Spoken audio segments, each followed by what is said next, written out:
Welcome to another exciting episode of BS&BEER Canada. My name is Aaron Jones. I am a carpenter and a builder on Grand Manan Island in New Brunswick, Canada, somewhere, oh, if you can see my hand, over here. Closet blower door nut, building science dork, if you will.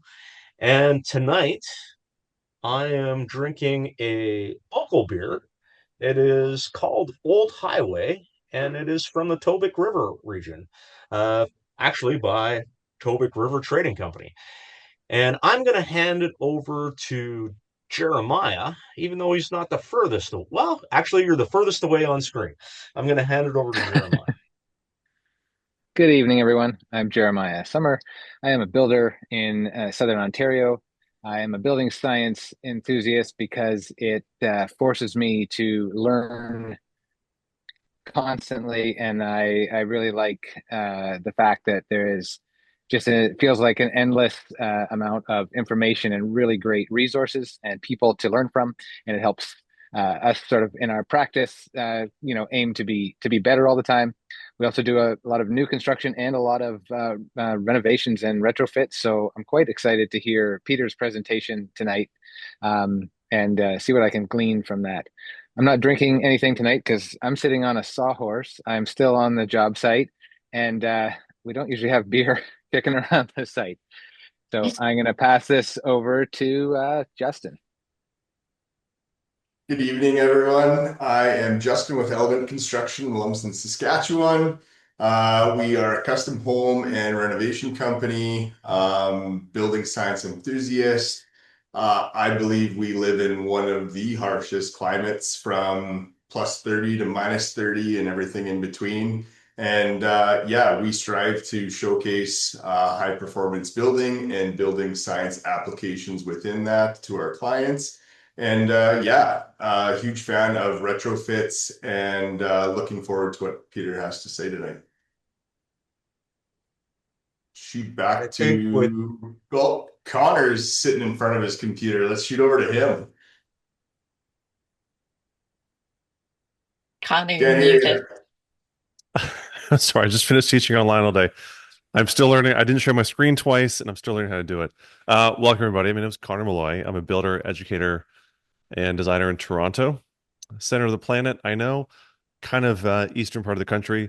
We like to teach young carpenters how to build enclosures and the reasons why we build better, how to manage water and air, and also to do some consulting and help some builders do the same. And I'm excited for tonight's topic. I am still involved in my family design, build, renovation business. I learned how to renovate homes, and it's where my really passion lies. And it's yeah, this is an exciting topic. And I am an uncloseted blower door nut, as you can tell by my background. And now I will hide my background. So welcome, Peter. All right, and that leaves me. Nice to see everybody. I'm Lori Rand. I am based in Halifax on the East Coast, and I'm an architecture firm owner of where we specialize in passive house and high performance buildings and deep retrofits. And so um, I should name my company. It's called Habit Studio. I'm also founder of Deep Retrofit Accelerator, a nonprofit called Recover, which is sort of how I maybe slightly got to know Peter a bit before I started Recover, but really got to know Peter a lot better after I started digging into the retrofit problem.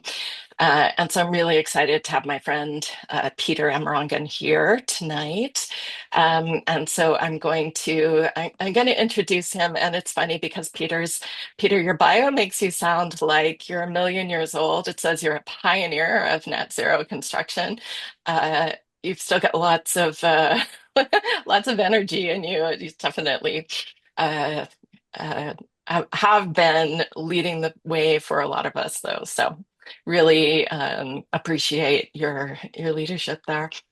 And so Peter's a co-founder of another nonprofit, which I'm on the board of, actually called Retrofit Canada. And he has over 45-year career in high performance construction. Um, and hopefully some of these amazing accomplishments are going to make it into the presentation tonight. He's a designer and builder of Canada's first Energy Sprong inspired panelized retrofit at the Sundance Housing Co-op in Edmonton, as well as three other single family Energy Sprong inspired panelized retrofit projects. As well as the design builder for the Riverdale Net Zero project under the CMHC Equilibrium Housing Initiative, and has done envelope design for a 40-unit net zero affordable housing project in Morinville, Alberta. And Peter's a founding member of Edmonton's Energy Transition Advisory Committee, original member of the CHBA Net Zero Council Management Committee, certified passive house consultant through FIAS and PHI, and part of Amerongen's peer industry working group. So I feel like I have not said what I'm drinking, but it's the typical Lori big cup of tea. Uh, and I've said enough, and I'm really looking forward to Peter's talks. I'm going to hand it over to you, Peter. Thanks, Lori. Let me just share my screen here.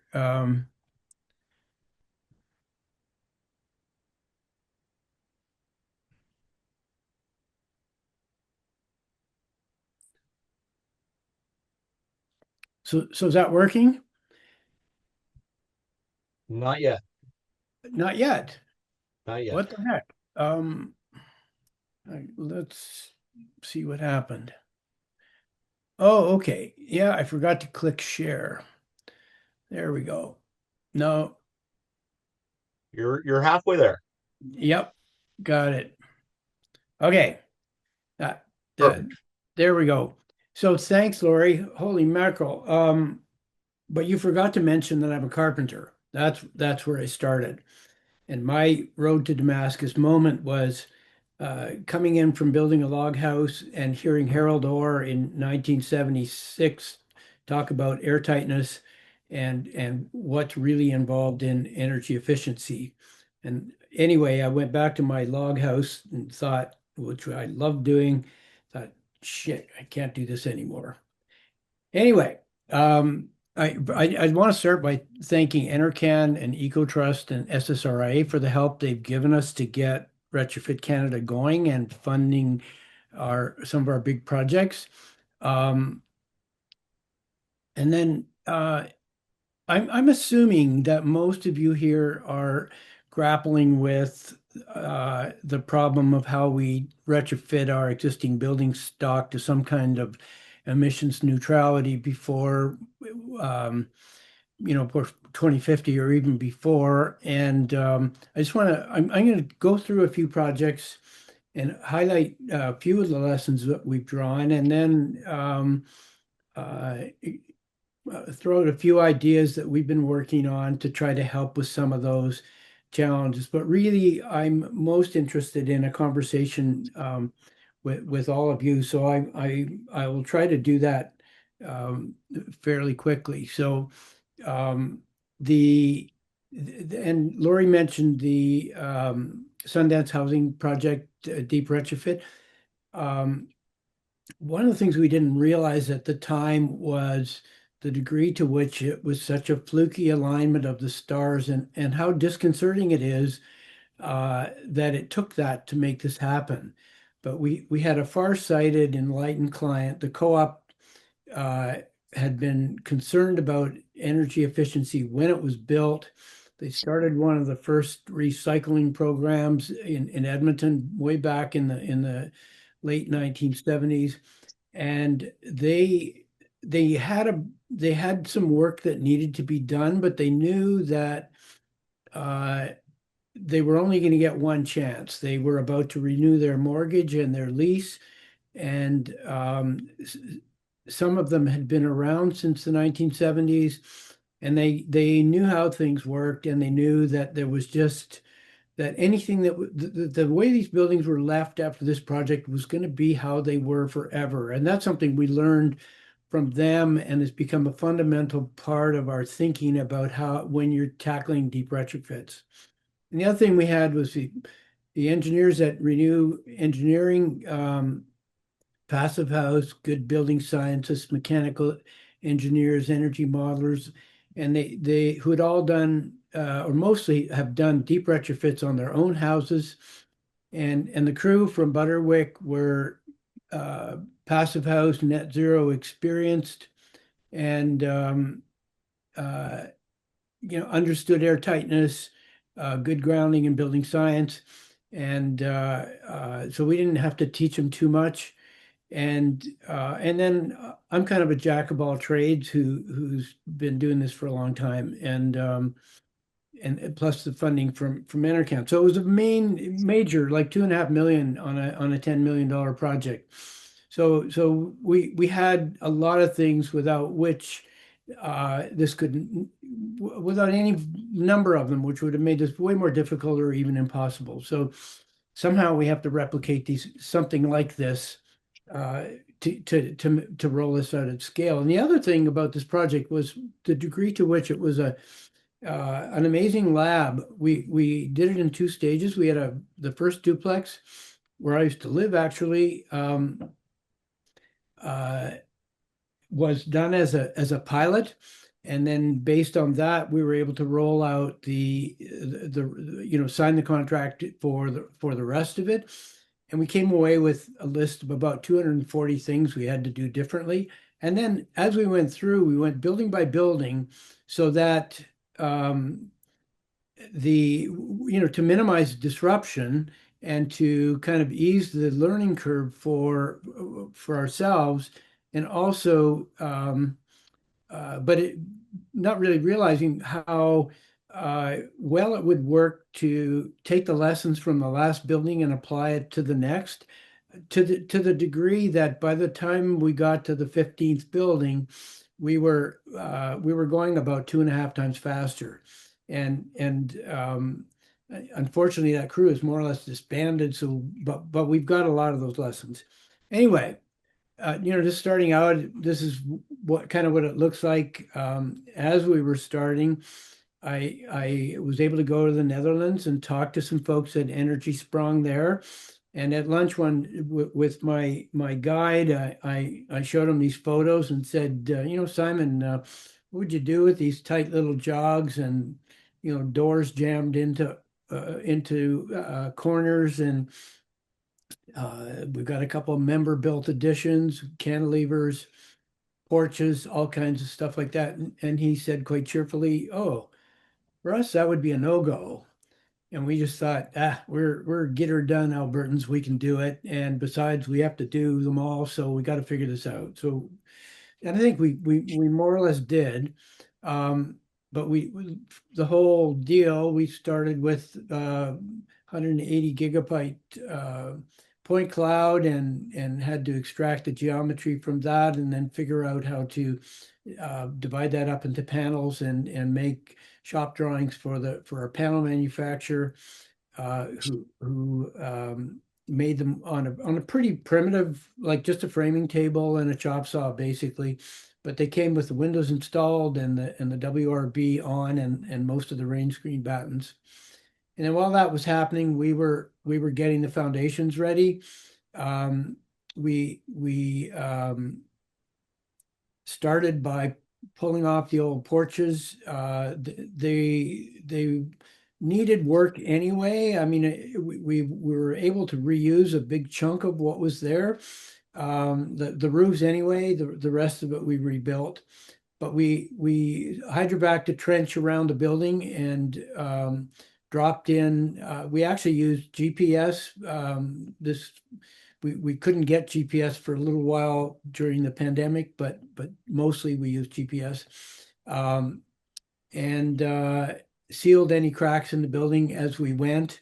And then we had devised this sort of paneled support box to run the utilities and support our panels. that all worked, and also to sort of mediate, frost heaving and stuff like that at grade. Um, and then carried on to get the building ready for the panels by loosening the big windows, and another sort of indicator of the foresight of the co-op. They had a member who was using a basement space as a bedroom, and the window didn't meet egress. It wasn't even close. And so the co-op decided at that point that because this would be so hard to do later, they would have us enlarge a window to egress size in every single unit.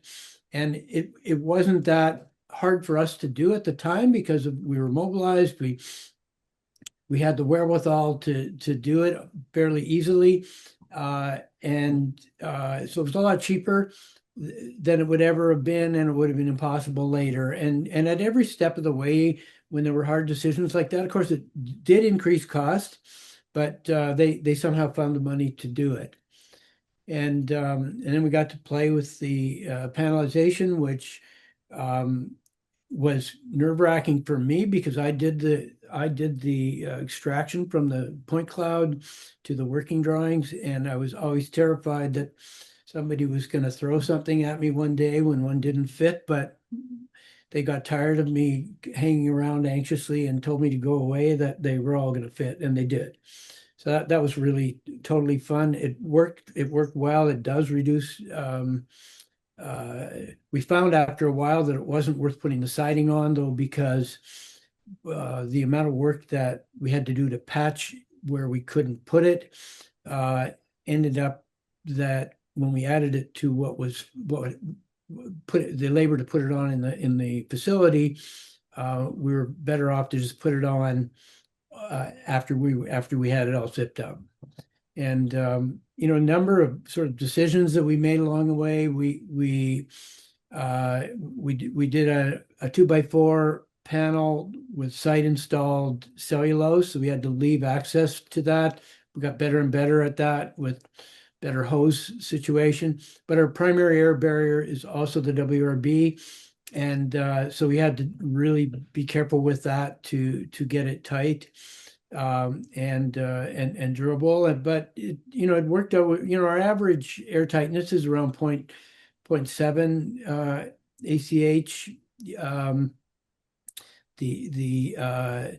With starting at between 3 and 4. So and then for the roof, we had an overhang on the end walls and no overhang on the cantilevers, so we had to do something there plus very, very low heels on the cantilevers, of which there were quite a few.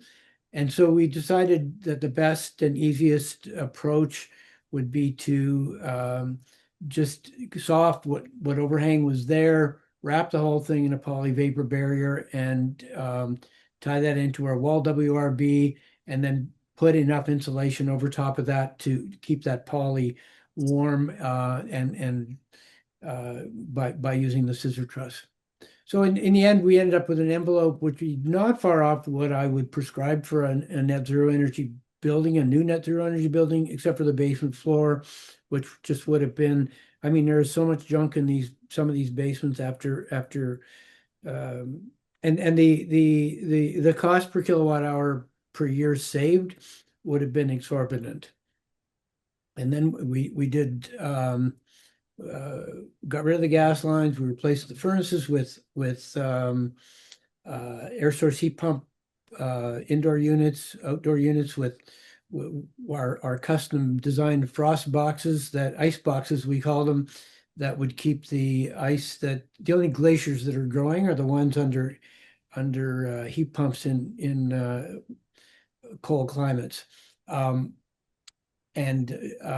we worked out how many liters we were likely to get, and it's working out fine so far. But anyway, the hard part was getting the HRVs installed, finding decently spaced access points on the outside that are not too far from the HRV, and also getting those inside pickups. But we found we could take out the old B-vent chimneys and drop a line down to the basement, and it worked out pretty cleanly, and just jump over in the attic to where the bathroom was.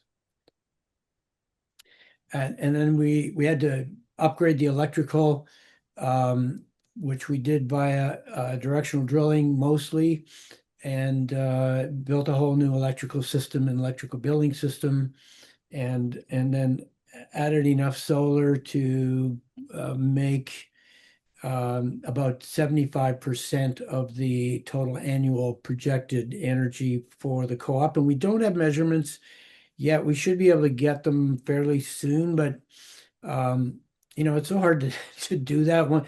Once you're done, you kind of want to get on to the next project. But anyway, and they'll buy the rest of their energy from a renewable energy co-op. So and the specs look something like that. And I'm gonna so then we had got the opportunity to do 3 single-family houses, and the premise of the fairly generous support we got for these was to try out the panelization approach on single-family housing. And what we found was that it works, but that compared with doing it sort of stick frame, we weren't really saving all that much. By the time we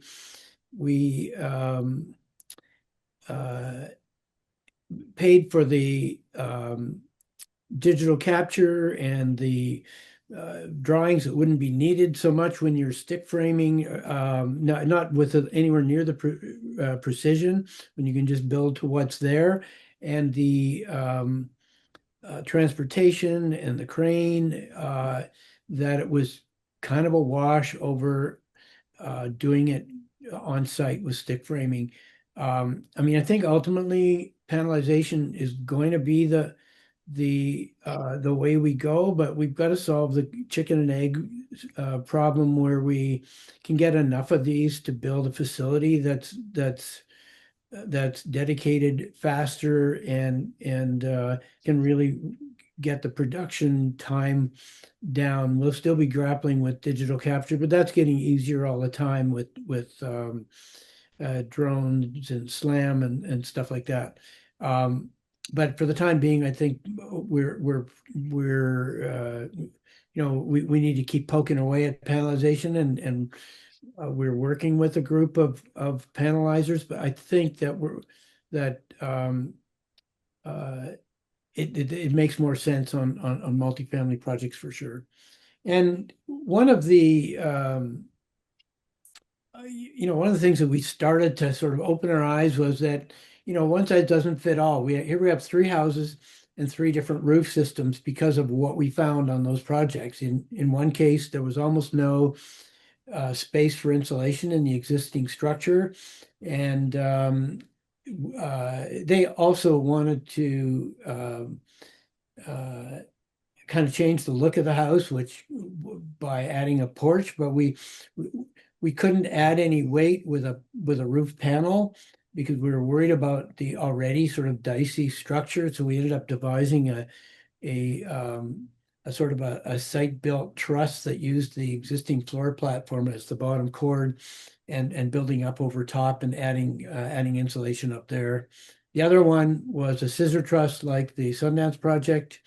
And the third one had a decent overhang, and we used a kind of a flash and bat technique. But the sad thing about it was these guys were early adopters, and there was already R50 there. It was terrible from an air tightness point of view, but we had to suck all that subsidized insulation out and throw it in a dumpster because we couldn't convince the insulator to reuse it.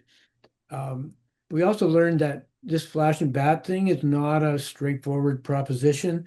We had an exceptional contractor who insisted on doing the main installing the stuff and coming back the next day and doing a blower door test with an IR camera and hunting for leaks and sealing them manually before before they considered themselves done. And that was like I've seen. I think it makes it work and reasonably safe in this situation, but I've also seen terrible jobs in others where it scares the daylights out of me in terms of condensation buildup and all kinds of other stuff. Um, so another, Alberta's a hotbed of deep retrofits, really. I think there are three guys in Calgary doing them. We've got two or three people here in Edmonton, and there are many ways to do this. I mean, the top one is one that I actually worked on based on one that I did in the 90s before I knew it was called a deep retrofit. That was from one of my partners at Renew Engineering, Stuart Fix. And there he took off this really thick, heavy stucco, wrapped the outside with a poly vapor barrier and got very good results. But pretty tedious and expensive. So it's always a trade-off between doing that and trying to seal it at the outside. The lower two are ones in Calgary, one's at Larson Trust, the other one's more of a rigid build out, with a rain screen. And the one in the bottom right is something we're working on that might be a bit of a blend, where we've developed a kind of we're calling it our IKEA approach, where the idea is that we would prefab the basement window bucks so that they're load bearing, the window bucks, and possibly even installing the windows and the studs, and just put a ledger around the outside and hang everything off of that and tie it back at the top. And we've done a couple of these now, and it's fairly promising. The problem is that when you leave the siding on, you're kind of committing to putting that air barrier outside as your WRB, and then you've got to tie it back to the foundation at the top and the bottom. So it's the jury's still out on that one to me, and it might be a contractor preference thing. So there are all these ways to do this, and then at the other end of the scale is there. I mean, this is actually my own house. It's a about 25-year-old R2000 at the time project. So the upside of a full wall build out made zero sense. The gains were so small compared to the cost that it's still in great shape. I built it to last then, and it had good windows and not quite enough, but our solution was to put in a geo system and a bunch of solar and really not a heck of a lot else. And so we've done the geo system. If you hear any noise, it'll be my heat pump coming on. It's pretty cold here for April in Edmonton, and we're just about to do the solar starting fairly soon. And another one I don't have a quick look at is one in Kingston that really taught us how to think about these things when you can't do it all at once. So this is a project. They're friends from Edmonton who moved back to Ontario to be closer to their elderly parents, and they found this little house with some help during the pandemic, with the idea of retrofitting it to some kind of emissions neutral status. And because they bought it during a buying frenzy, it turned out to have a foundation problem. But anyway, we did what you always do. We did the energy model, see where everything is going, and then we worked out a plan. They couldn't afford to do it all at once. It had to be staged, but it forced us to think about how to sensibly stage it. And in this case, one of the big energy sucks, the foundation, aligned with something that also needed immediate attention. So we decided to do the foundation first while we did the weeping tile that it desperately needed and fixed the cracks. And but we wanted to be done with the foundation, never touch it again. So we left it so that it would be easy to tie the wall air barrier to it at the top when we got to that. And we replaced the basement windows at the same time so that once this thing was backfilled and the grade was fixed, the window wells in, you could totally forget about that stage. And so the next stage was the attic. They had, and this one was almost too easy from a staging point of view. They had like 4 inches of vermiculite and a couple of scabby bats thrown here and there, and that was another big energy suck. And they were nervous about the vermiculite, so we got that all sucked out. And got a spray foam contractor, nowhere near as good as the one in Edmonton. We had to get him back 3 times. But before we did the spray foam, we actually put in the ducting for the HRV and took out the old chimney so that, and also put in a conduit for future solar, so we'd never go back in the attic again. So we did all that stuff and then sealed it in with the spray foam and added a bunch of cellulose. And the plan from there was to do the walls and windows, but their air conditioner died and they ended up, so that was the opportunity to do the cold climate air source heat pump. And while they were at it, they did the HRV, and they were a little chilly the first couple of winters because the walls hadn't been done, but not only for a couple of days and nothing they couldn't handle. And we managed to do this all on the existing 100 amp service. And that's something I didn't mention about we'll talk about that a little bit more as we get in there. But and then the last stage, which they just finished this winter, was the walls and windows, and so they're happy. So the big barriers are, and I'll go through a few of these in a little more detail. Cost is a killer, no surprise there, yeah,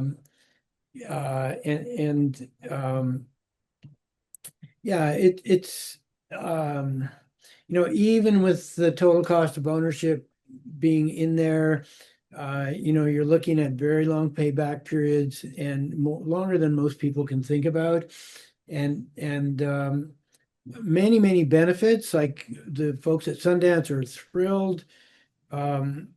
Everybody who lives through one of these is so happy they did it. With the, now they've got humidity control and fresh air in wildfire season, and just this luxurious comfort year round. But you can't quantify that stuff. And so, some of the improvements that we think we can do to make progress here will help. But there's just no room for error. We've got to optimize every time. And these things are complicated. I mean, there are so many different building types. I mean, just climate zones, even in part 3 or part 9, building ages, cladding conditions, all that kind of stuff. Like we need a really wide variety of solutions, and we need some kind of a guide for when to use what. I'll get to that a little bit further in a minute, I hope. So, this is another housing co-op in Edmonton that we're just starting on. We've been working on it. They sort of managed to get some SIGA funding, but the SIGA funding is all they can afford. It's a housing co-op that was kind of configured in the 1980s when CMHC was encouraging co-ops, but not new construction. And these are 3 duplexes and a 4plex, kind of in the same neighborhood, but not on the same site. And they need a bunch of work. They've got the same sense that they've got to do it all at once. And they came to Renew Engineering to help them figure it out. And we started with the same kind of recipe as we'd been using on the others, but we just could not make the numbers work, and we had to find some savings. And as a passive house guy, like it sort of we were forced into some pretty unpalatable savings that makes me wonder, this is not unusual. This is going to be the case in many, many cases. But from our sort of ideal recipe, we ended up saying, okay, what happens if we don't cut that sidewalk, don't hydrovac to the bottom, and just leave the sort of R28 or R8 scabby little, we're not even sure there's insulation behind it, furring for the basement. And the energy model says we could get away with it and still meet our 85% and come actually pretty close to net zero.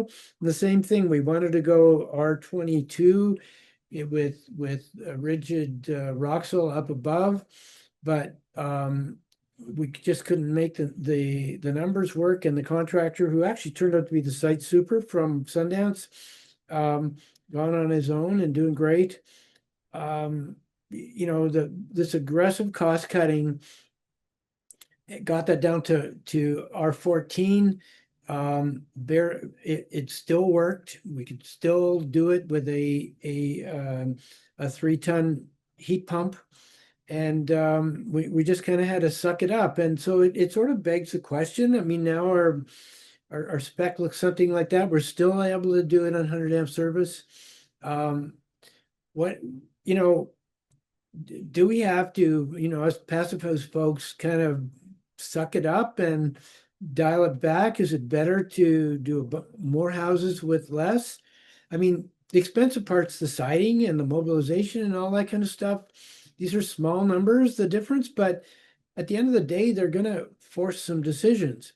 And, on a countrywide scale, like I'm really, do we try to do shallow retrofits to a bunch more houses?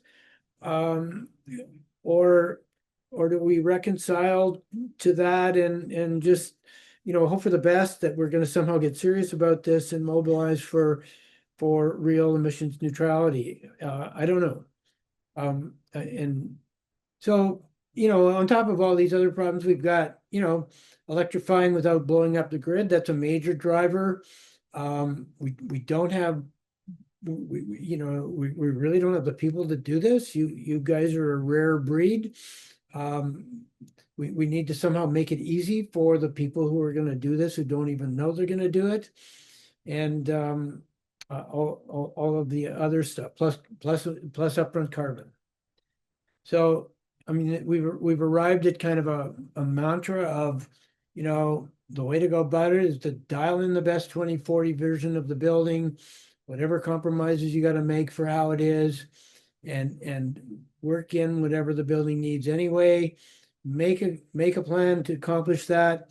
And if you can't do it all at once, break it up into steps where everything that's done sticks to the plan, and anything that's done anticipates the other steps.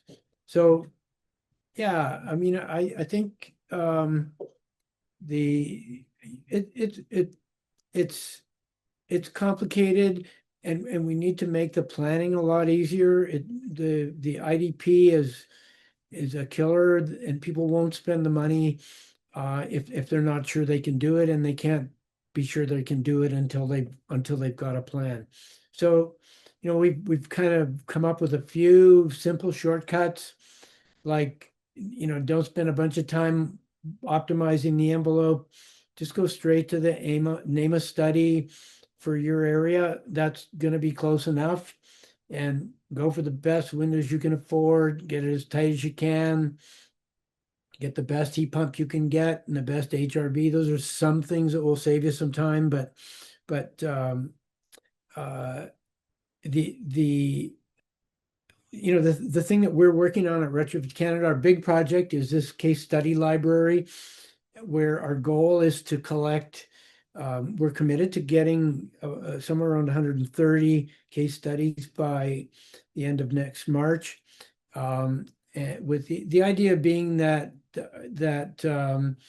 and some of these are just case studies, including some from Recover. But most of them are single family. There are a few multis in here.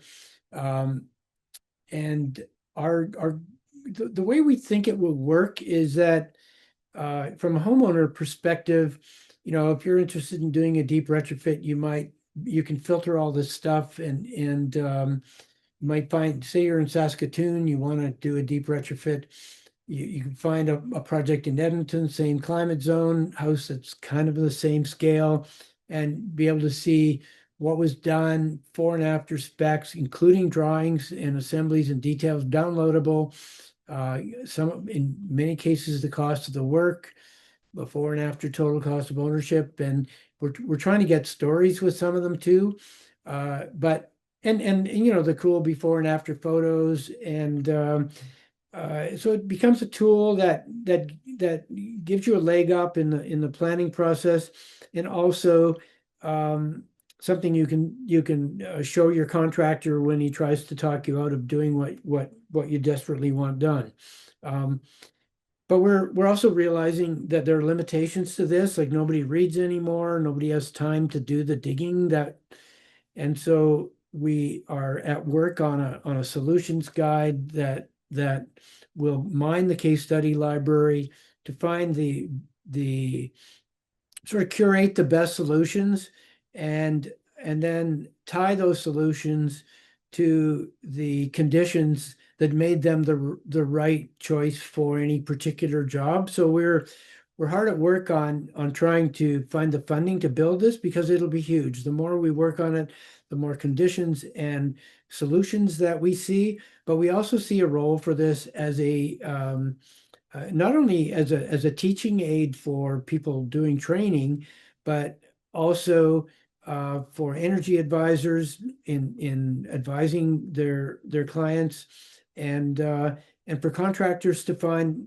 better solutions that their competitors elsewhere are doing, and even to kind of become a bit of a dialogue where somebody sees a good idea and kind of works that into their own good idea, and comes up with a better one. So that's our big focus right now. And I mean, this is kind of what it will look like. Some of the we're hopeful that this can become a real useful accelerator, and just one. I want to also take this second to say, if any of you are doing deep retrofits, we want your case studies. It's fairly painless, and it just I think it's easy to get in touch by our website. In fact, back there is the I think that little QR code will take you right there. But anyway, with all that, I'm sorry I was so speedy about this, but I would love to. I'm keen to move over to discussion. First of all, Peter, you were not speedy. This was perfect. And I just want to say right now, we're going to have you back. We're going to have you back on the show when you have more information on these case studies. And I won't get into it right now, but I have information I would like to share with you and get feedback on an upcoming project. But yeah, you highlighted all the things that we run into when we're trying to renovate or rehab a project.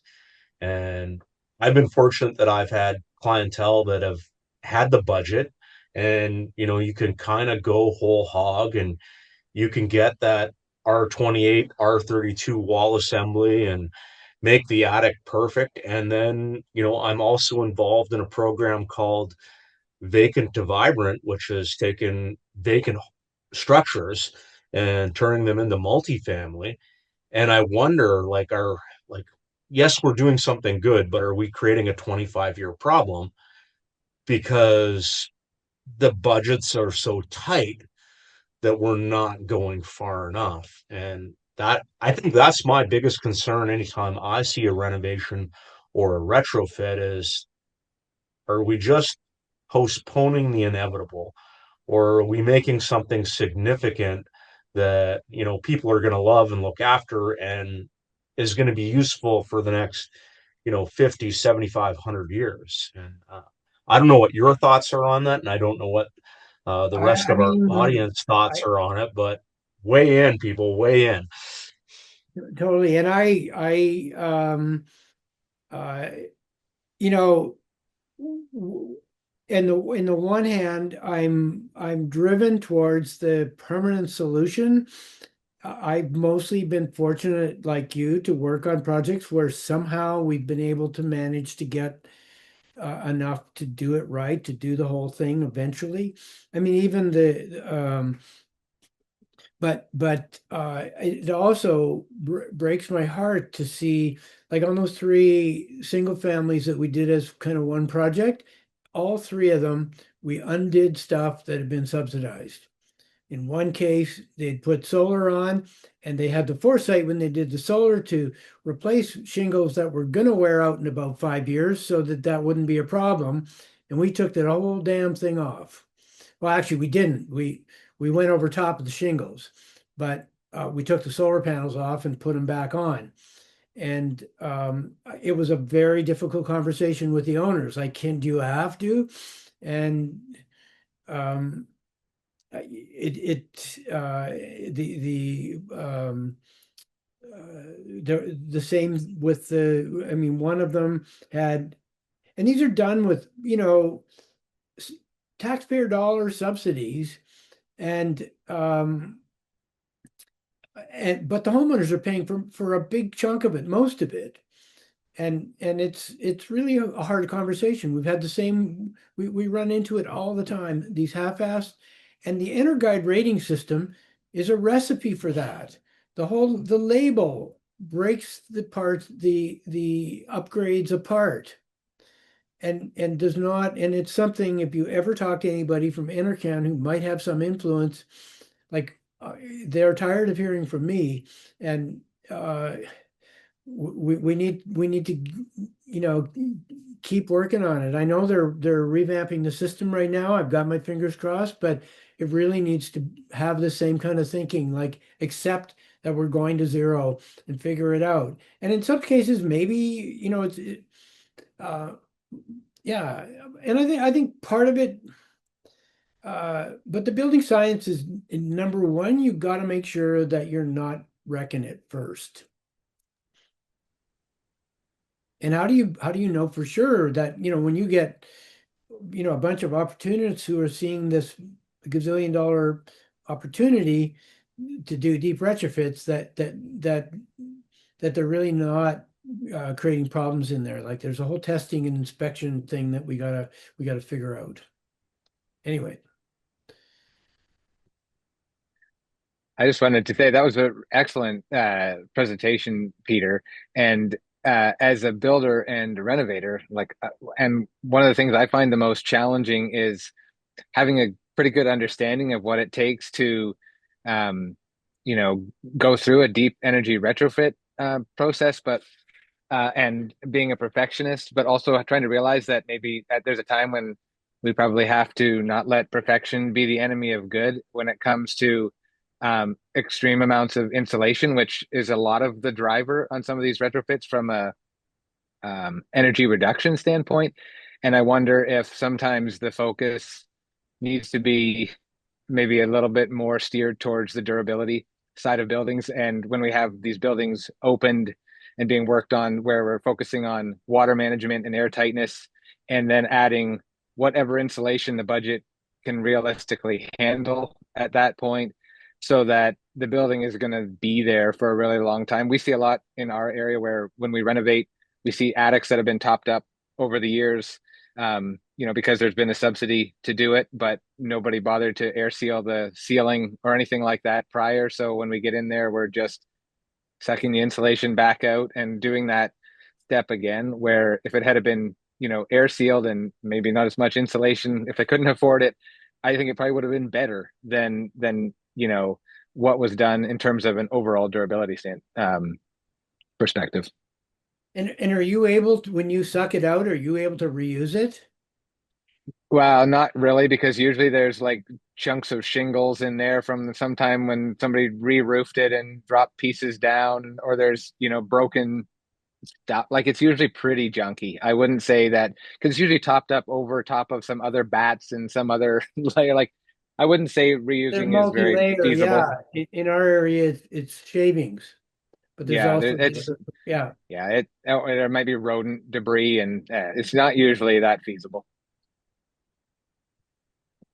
Yeah, I keep imagining some kind of uh, a a filter, like blow it all into a dumpster with a lid on it, and then have some kind of a screen that it goes through or something. I don't know, but Yeah.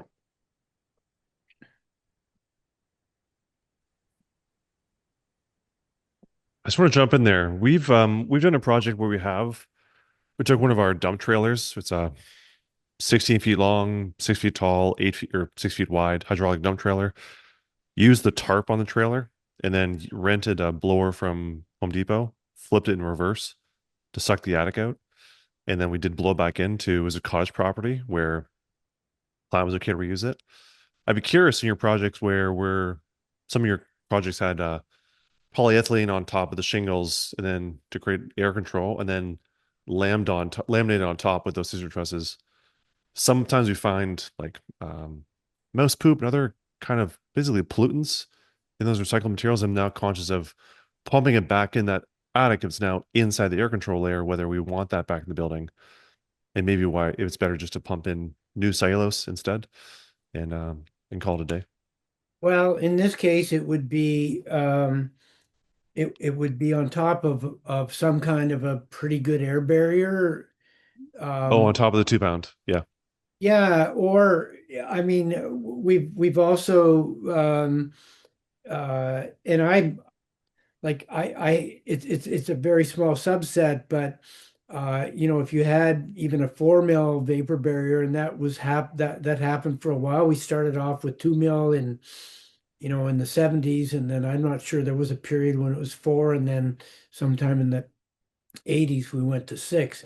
But if you had a little bit thicker uh, vapor barrier in there to start with, you might be able to seal that up.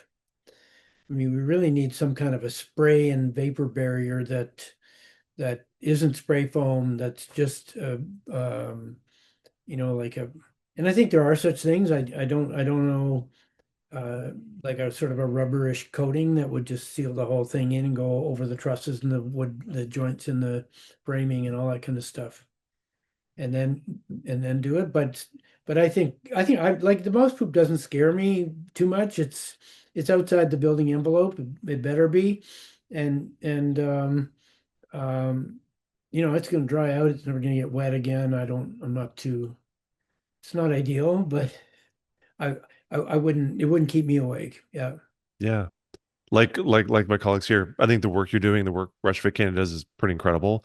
We used your website in our classroom for teaching and showing students what renovations could look like and what enclosure upgrades can look like. And the case studies, your Southeastern Ontario phase retrofit showing in phases, some of your drawings and sketch of drawings and showing the energy rating before and after, showing metrics is yeah, the work is wonderful. So congrats on that. One thing that we've missed in our intake form is, and I think it's a big deal, is the before and after electrical service, because somehow Mhm. we've got to figure out how to and electrify these buildings without blowing up the grid. Yeah. And it becomes a little bit of an extra lever and cost help to push you to the our values you're more comfortable with.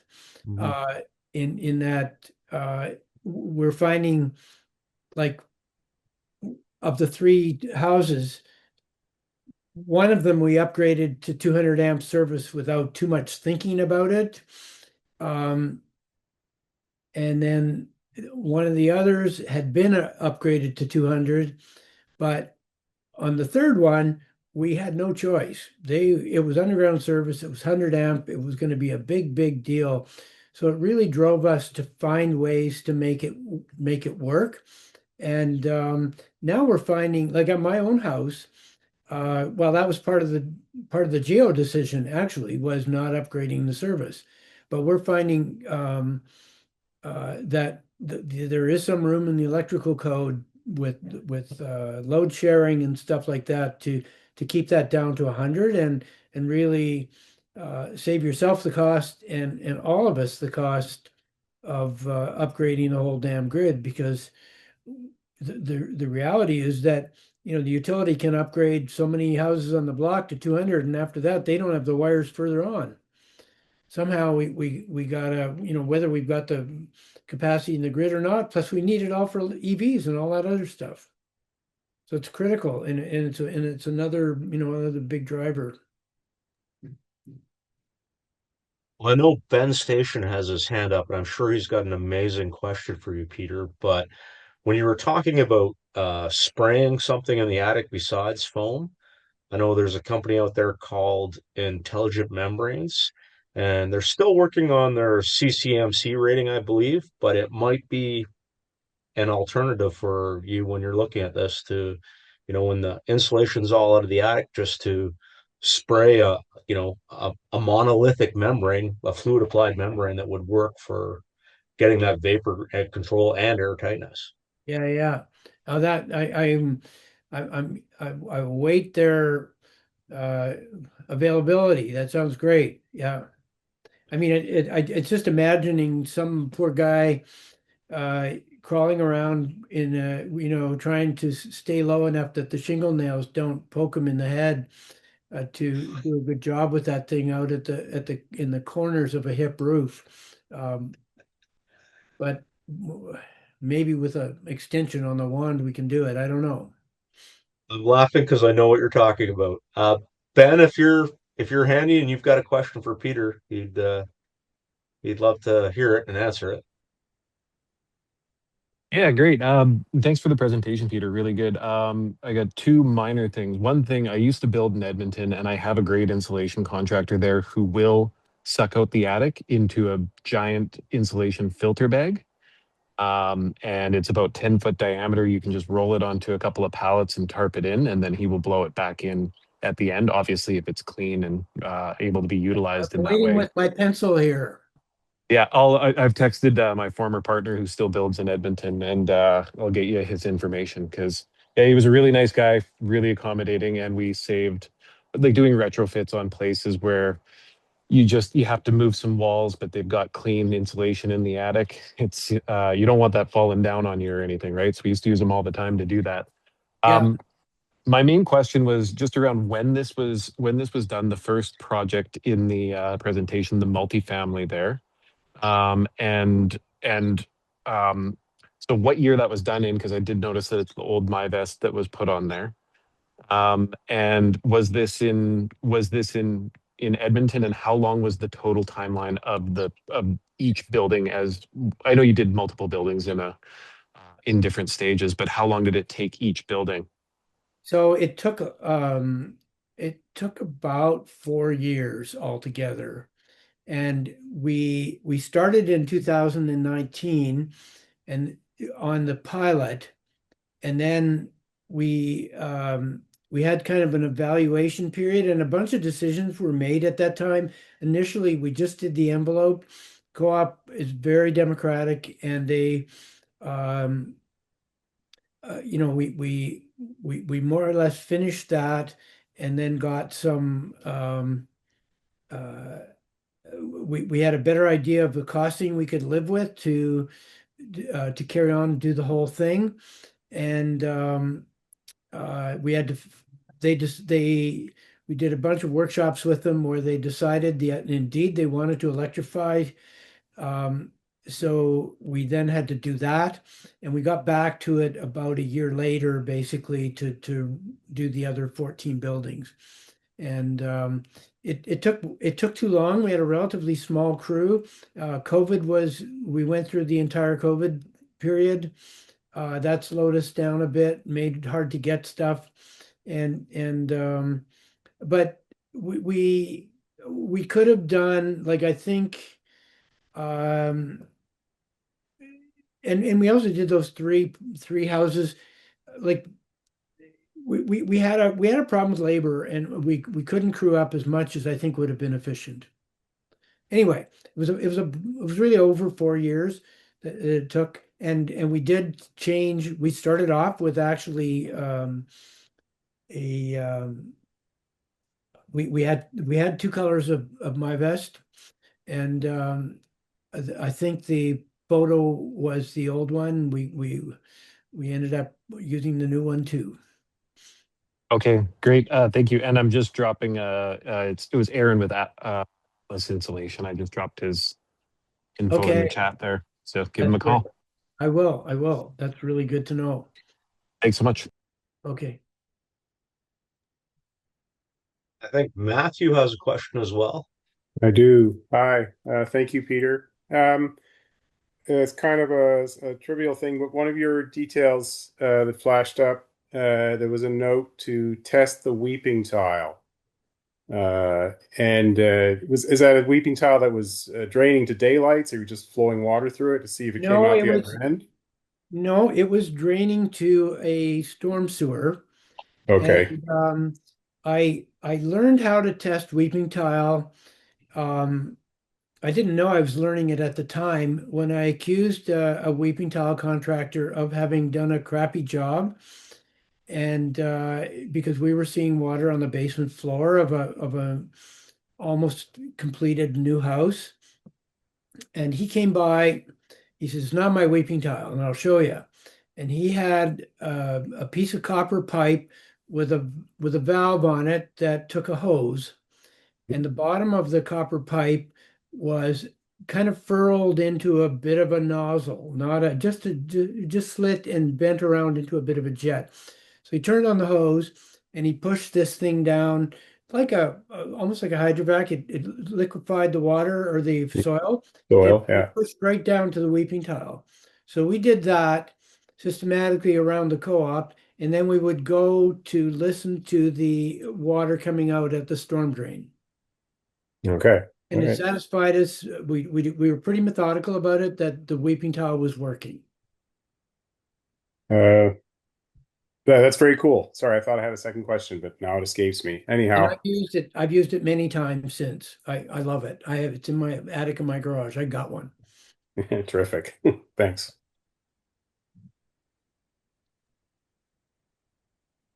I'm not sure if we have any more questions or not, Peter. I have a quickie one, and I've just been quiet because I know I can talk to you anytime, Peter. But I'll one of the things I noticed in one of the later buildings that you showed is that you chose not to take the sheeting, like the siding, off of the house, and you kind of added panels on afterwards. And I'm curious how that went, and if you would do it again, or if it's, advisable, because that question comes up for me at times.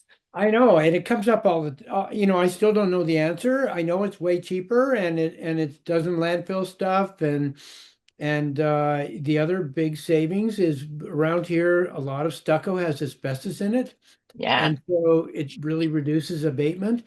And in a way, the proof is in the pudding. We can get good air tightness with an exterior vapor open WRB. And we're going sheathingless most of the time, so it's really vapor open. And when you get, that cellulose in there, uh, that's fairly monolithic because there's space behind the studs. Like, I'm very comfortable that even if we get some leakage, and sometime on another time when we have beer and BS, um, I can tell you some of the worst stories I've had with cellulose, and how I think it's the safest building material ever. It can get wet, and it will dry. But anyway, so the trade-off is whether um, uh, the extra fooling around of getting that air barrier back sealed to the foundation and sealed at the attic level is worth the trade-off of taking off and landfilling the old stuff. And I think it kind of is. Um, it's certainly my preference, but I know people who do it both ways. Peter Darlington in Calgary, he uses a peel and stick WRB, and he swears Mhm. by it. And he's getting good results. So it's almost a coin toss, I think. Okay, But that's good.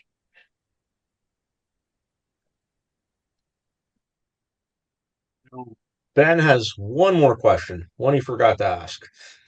If you're still with, yeah, Ben, you're still with yeah, yeah. us.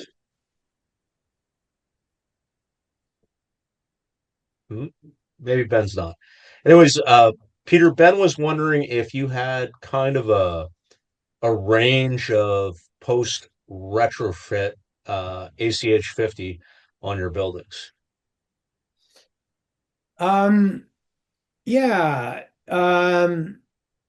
The all the way from, mostly they're under one, and this is the Canadian way, not the passive house way. Like we're not, the calculation is the CGSB test where the partitions and the structure is not subtracted out, and it's not both directions. Like we just, so the best one has been about 0.43. Mostly they're under one, and we've had as bad as like 2.25. And that was the one in Kingston. And there's a big sump that was not, and with the fresh weeping tile, that was probably a pretty big leak. So, part of the problem is, like, to get a good blower door result, you need to know some stuff and do a little preparation. And they need to airtight and seal that sump anyway, because that's probably a big radon leak as well. And they're gonna redo the test after they seal that and a number of other things in the old basement floor. So we'll see. But I was disappointed. Like they had all kinds of trouble with contractors there. The guy who did the foundation was a smooth talking idiot who said all the right things and did not even look at the drawings. I redrew so many details to say, okay, well now we're at this point and you haven't done that, so how do we solve that problem?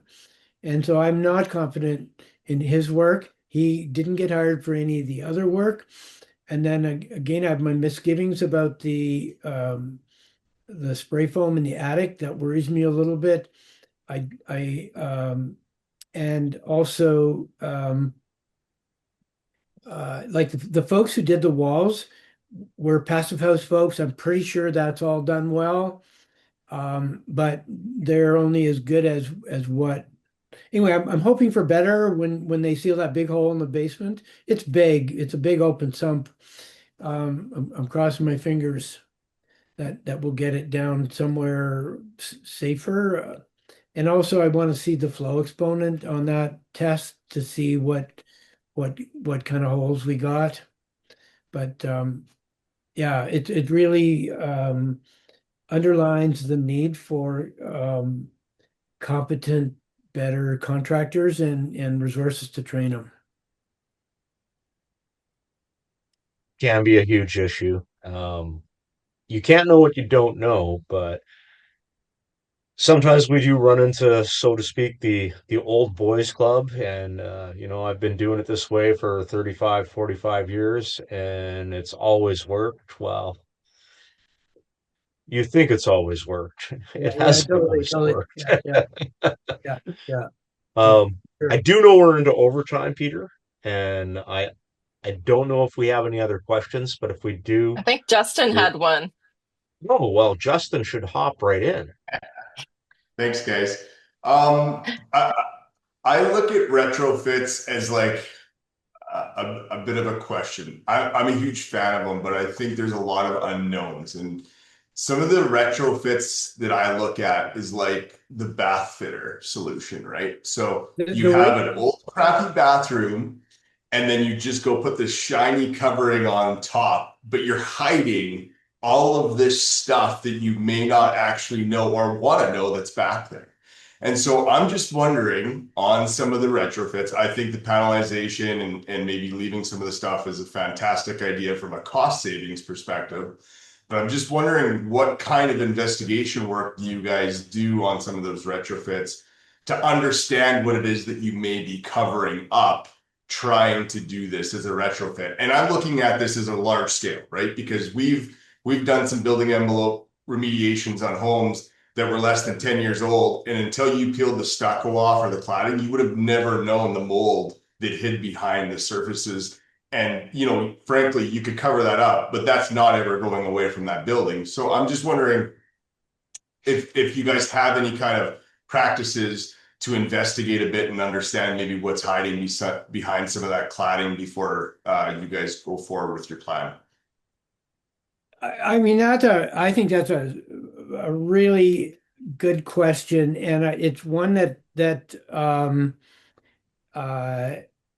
I think about a lot. Like so for the Sundance project, before they just to underline how long range thinking, like long before we heard about this opportunity for the subsidy, they had done a building condition assessment, and Renew Engineering did it, and I was the envelope guy.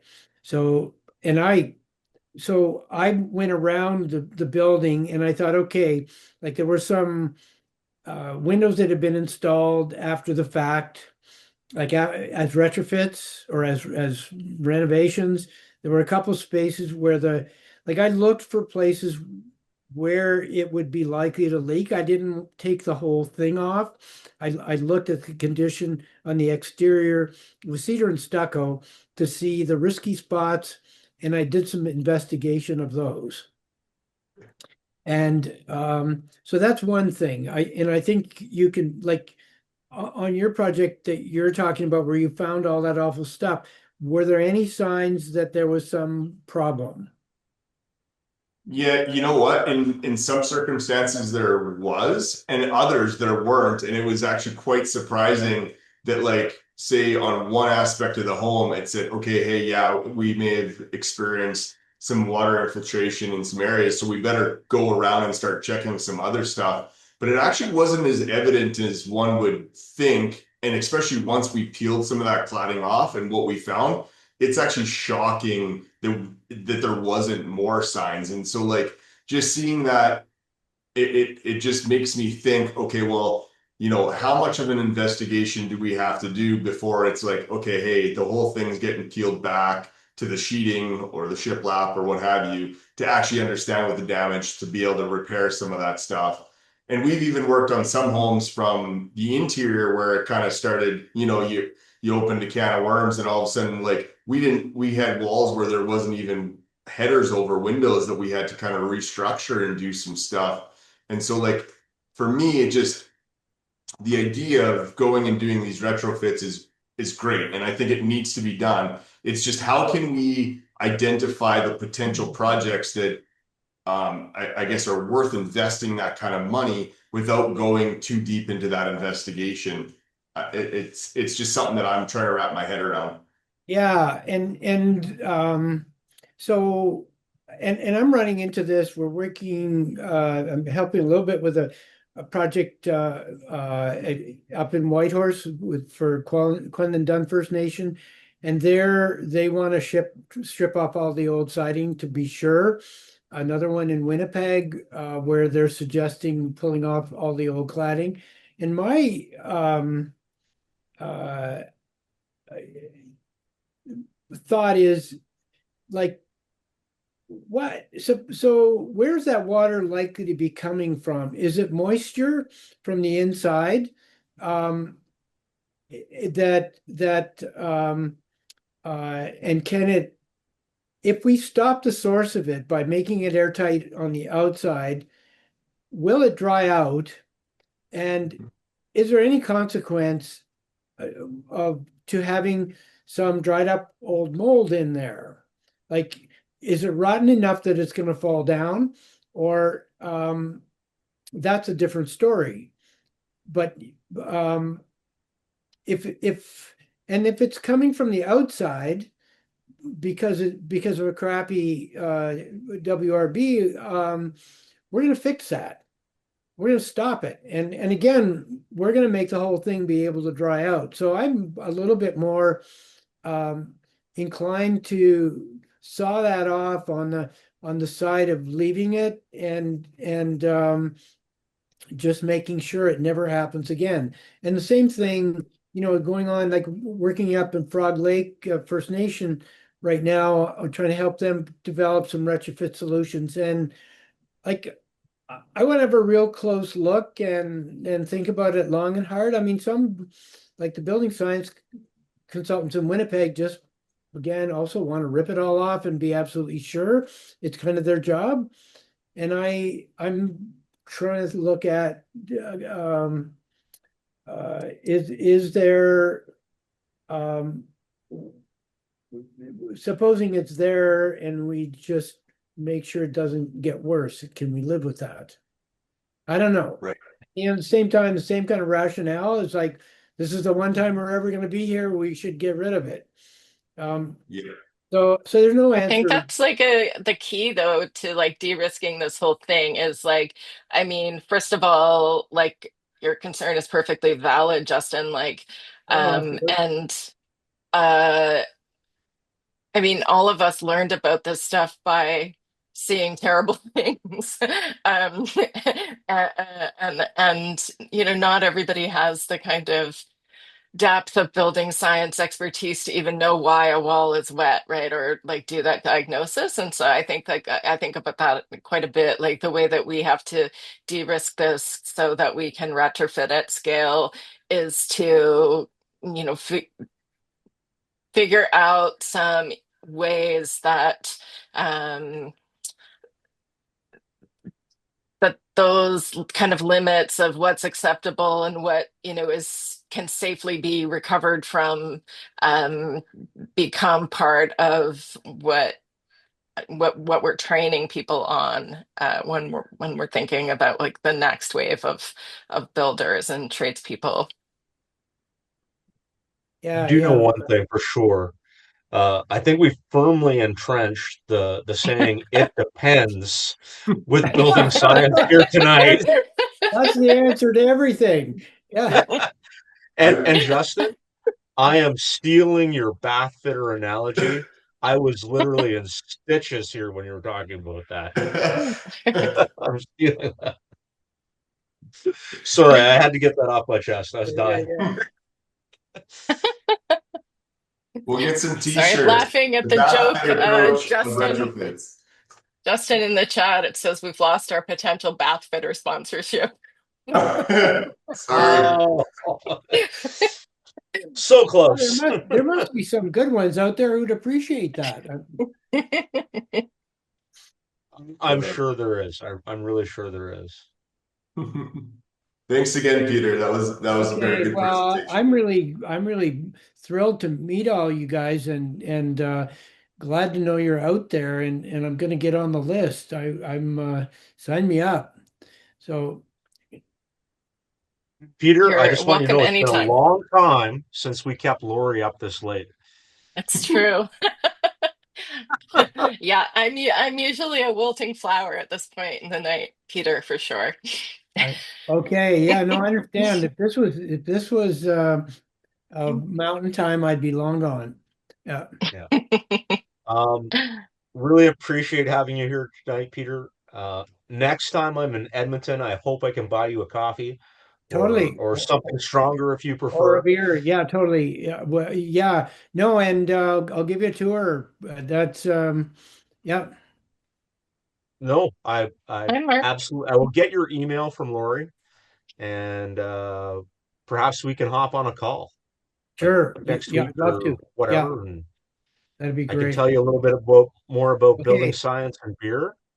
Yeah. And Okay. And we want those retrofits. Yeah. We really think that by, well, that's one thing I yeah, want to talk to you about is yeah, I will talk to you about that and what I can do to help out with additional information that will help the cause. all right. All right. Well, All right. Thanks. I'm thank you very connecting you much for guys joining as we us. speak. Okay. Yeah. Thanks, guys.